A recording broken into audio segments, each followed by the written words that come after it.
Hey everyone, and welcome back. If you're dreaming of building a barndominium in the Sunshine State, you've come to the right place. But before you start picking out floor plans, you need to understand that building a barndo in Florida is a whole different ballgame. From hurricane codes to intense humidity, the requirements here are unique. Today, I'm breaking down everything you need to know about building a barndominium in Florida, covering the costs, the permits, and all those state-specific rules. First up, let's talk about building codes.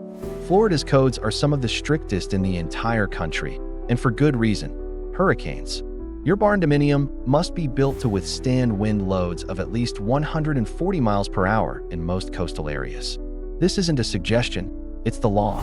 This means you'll need reinforced steel framing, impact-resistant windows, and specially engineered roof trusses designed for high winds. All of your plans will need to be stamped and approved by a Florida-licensed engineer. Be prepared for this, as these hurricane requirements can add a significant 15 to 25% to your total build cost compared to other states. Now, let's navigate the maze of permitting. Getting permits in Florida can be more complex than you might expect.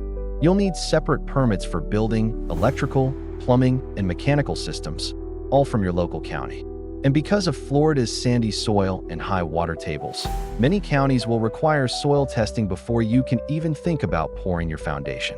All in all, you should expect the permitting process to take anywhere from 4 to 8 weeks. Cost-wise, you're looking at about $3,000 to $8,000, depending on your county and the size of your barndo. The foundation is absolutely critical here. Due to the high water tables and sandy soil I mentioned, a standard concrete slab often isn't the best choice. It can crack from soil movement and moisture. That's why most Florida barndominiums use either an elevated slab foundation or a pier and beam system. An elevated foundation might cost an extra $8 to $15 per square foot, but it's a lifesaver when it comes to preventing flooding and moisture issues. Your foundation will also need proper drainage systems and moisture barriers. Don't cut corners here. A solid foundation is your home's best defense. Let's dive deeper into those mandatory hurricane-resistant features. Impact-resistant windows and doors are non-negotiable in most counties.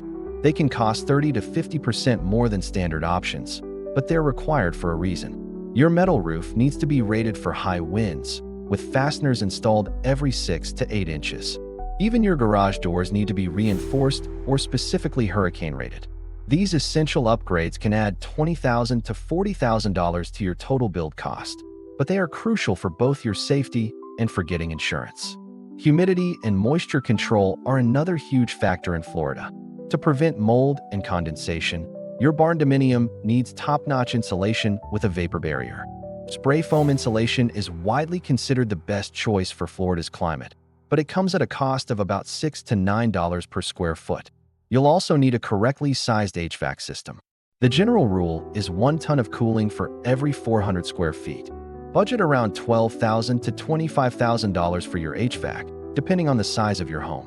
Now for the big question: what's the total cost? Building a barndominium in Florida typically ranges from $150 to $250 per square foot. Yes, that's 20 to 40% higher than building in states like Texas or Oklahoma. But it's because of all these Florida-specific requirements.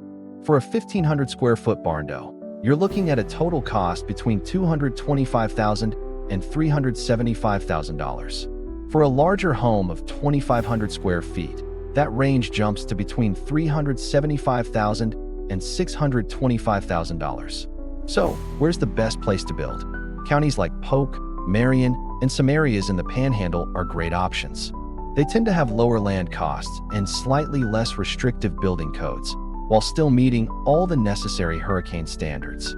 My biggest piece of advice is to avoid building in designated flood zones. Always check the FEMA flood maps before you even think about buying land. Finally, finding the right contractor is essential. You need a builder who is experienced with metal buildings and knows Florida's hurricane codes inside and out. Many traditional home builders just don't have the expertise for barndominium construction. Make sure to get at least 3 different bids, and always verify that your contractors have the proper Florida licenses and insurance. From getting your permit to the final walkthrough, expect the construction to take about 8 to 12 months. Building a barndominium in Florida is definitely achievable, but it requires careful planning and a larger investment. These hurricane-resistant features and special requirements add to the cost, but they also provide peace of mind, safety, and are necessary for insurance. The result is a durable, efficient home built to handle everything Florida's climate can throw at it.